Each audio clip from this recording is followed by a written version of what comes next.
Konsumerisme.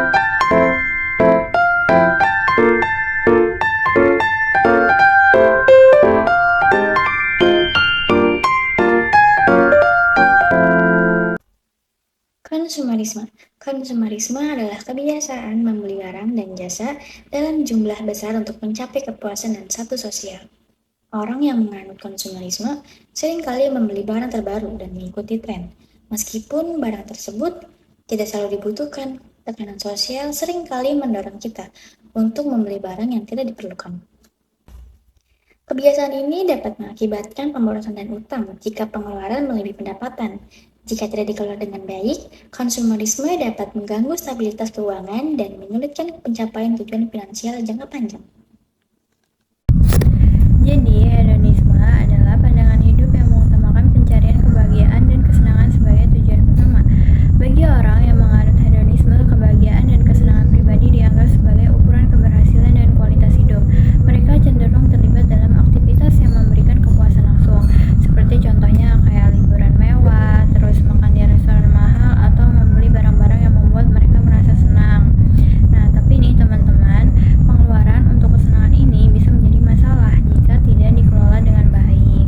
Karena ketika fokus utama adalah pada kepuasan instan, seringkali pengeluaran menjadi tidak terencana dan bisa mengganggu kestabilan keuangan.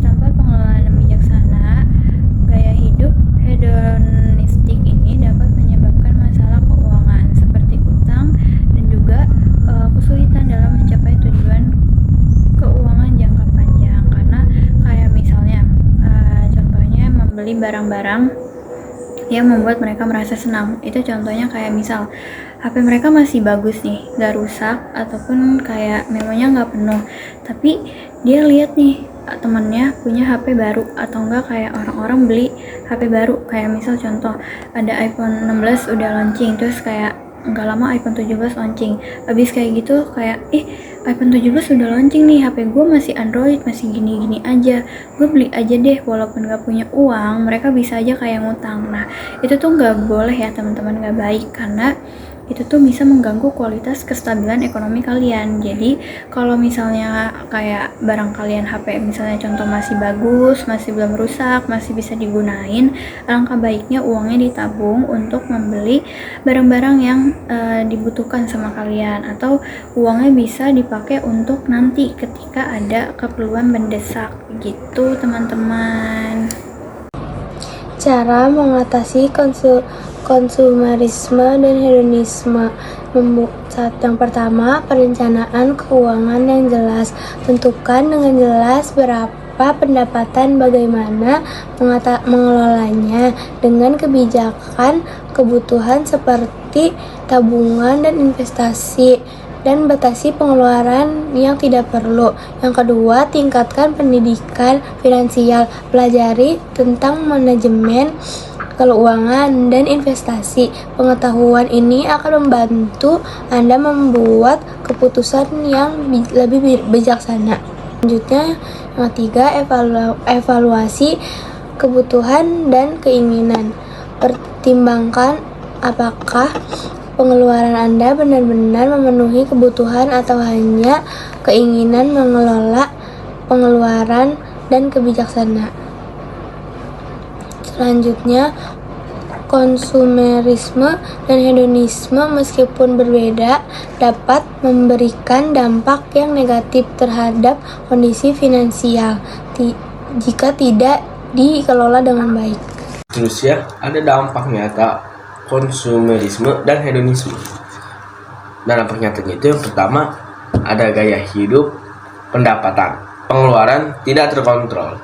Yang kedua, utang konsumtif, terjebak cicilan untuk barang yang nilainya terus turun. Yang ketiga, lelah mental, selalu merasa kurang karena mengejar kepuasan yang tidak ada habisnya. Nah, seterusnya ada strategi melawan arus konsumerisme dan hedonisme. Nah, yang pertama, tunda pembelian barang-barang non-primer selama 24 jam untuk meredam impulsivitas. Yang kedua, evaluasi ulang apakah barang tersebut butuh atau cuma mau. Yang ketiga, mulai belajar mencatat pengeluaran dan memahami literasi keuangan. Yang keempat, ubah cara pikir bahwa investasi seperti deposito saham adalah hadiah terbaik untuk kita di masa depan. Dan yang terakhir ada kesimpulan. Konsumerisme dan hedonisme adalah gaya hidup yang mengutamakan konsumsi berlebihan dan pencairan kesenangan. Jika tidak dikendalikan, keduanya dapat menimbulkan dampak negatif seperti pemborosan dan menurunnya nilai sosial. Oleh karena itu, diperlukan sikap bijak agar kebutuhan dan kesenangan tetap seimbang.